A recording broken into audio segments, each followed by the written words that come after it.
This is the story of a man who was worshipped as a savior, yet ended up as a continent's darkest secret.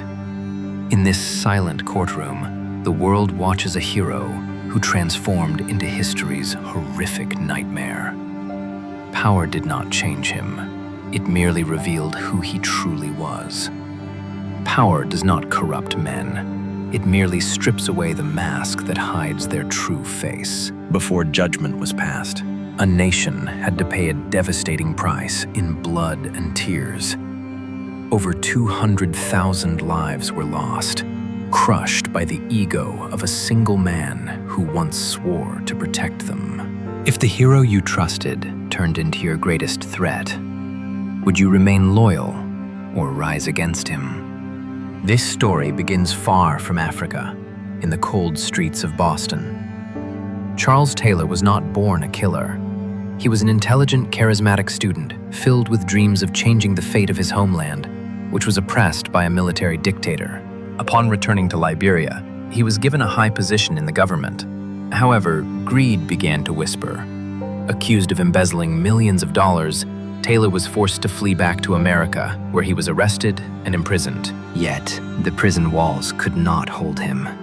In a mysterious escape, believed to be aided by outside forces, Taylor broke out of the high-security American jail.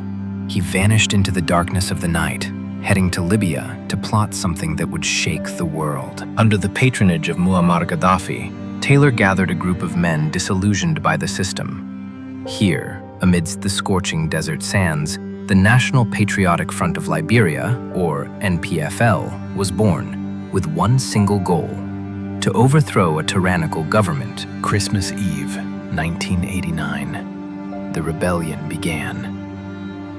Taylor led his forces across the border from Ivory Coast into Liberia. The locals welcomed them not as enemies, but as liberators, bearing a new ray of hope. Through the radio airwaves, Taylor's voice echoed into every corner of the nation. His words were sweet, filled with promises of democracy and freedom.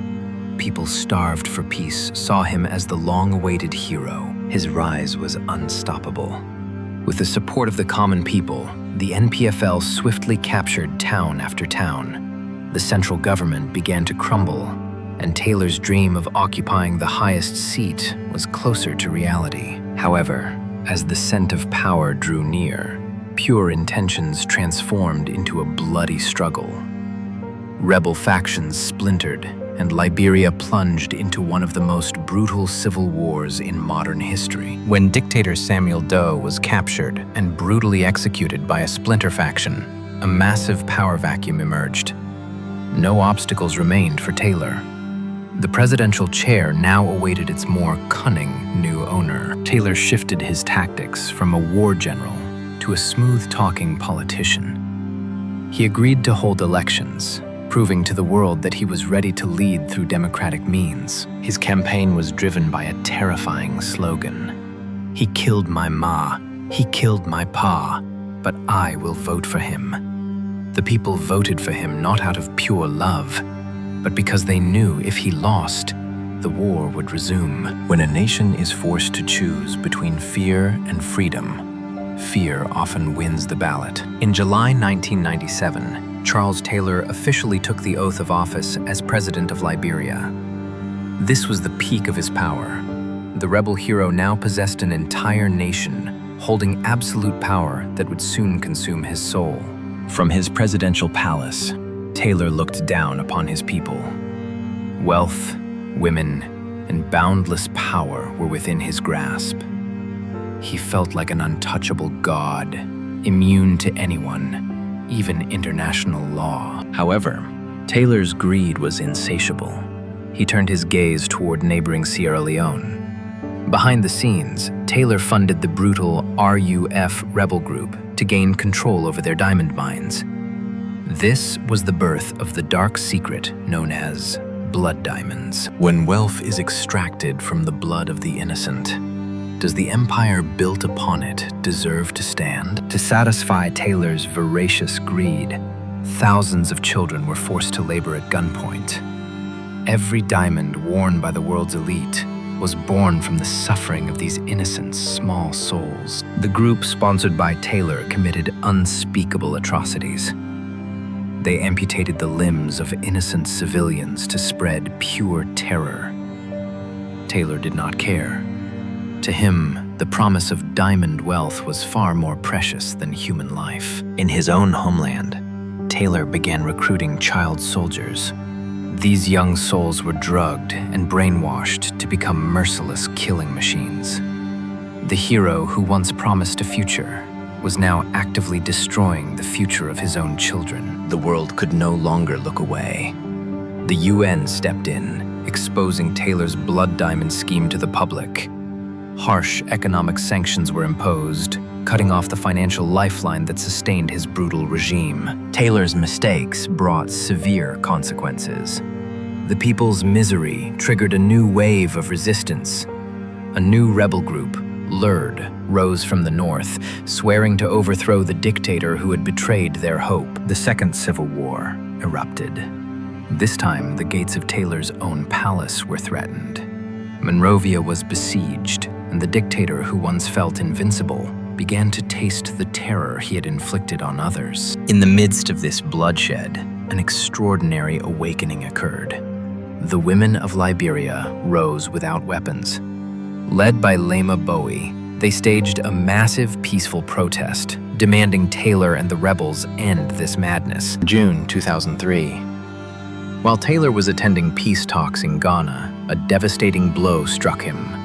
The Special Court for Sierra Leone issued an international arrest warrant against him for crimes against humanity. The hero's mask was completely shattered before the world. Pressured from all sides, his fall was inevitable. In August 2003, Taylor resigned as president and fled to Nigeria under a political exile agreement. His glory days as a dictator were officially over. 3 years later, his protection was revoked. Realizing his time was up, Taylor attempted to flee across the Cameroon border with piles of cash. However, his fate was sealed. He was captured at a border checkpoint. To prevent renewed instability in Africa, Taylor was flown to The Hague, Netherlands. Here, the hero-turned-brutal dictator would face his victims, no longer with guns, but with the rule of law. Over years of trial, horrific stories began to unfold. Survivors stepped forward with immense courage, recounting how Taylor's decisions and greed had shattered their lives forever. The case drew global attention when international celebrities were called to testify. The connection between Western luxury and African bloodshed was fully laid bare. There was nowhere left for Taylor to hide. April 2012. The moment of reckoning arrived. Charles Taylor was found guilty on 11 counts, including murder, rape, and sexual slavery. He became the first former head of state to be convicted by an international court since World War II. A 50-year prison sentence was handed down. For a man who once owned a nation and held the fate of millions in his hands, he was now merely a numbered prisoner inside a cold steel cell for the rest of his days. Liberia today is beginning to rise from the ashes of destruction. A new generation grows up without the sound of gunfire, trying to forget the dark shadow cast by their dictator. A hard-won peace has finally returned. From a liberating hero to an international war criminal, Charles Taylor's life journey is a chilling reminder of the dangers of hubris.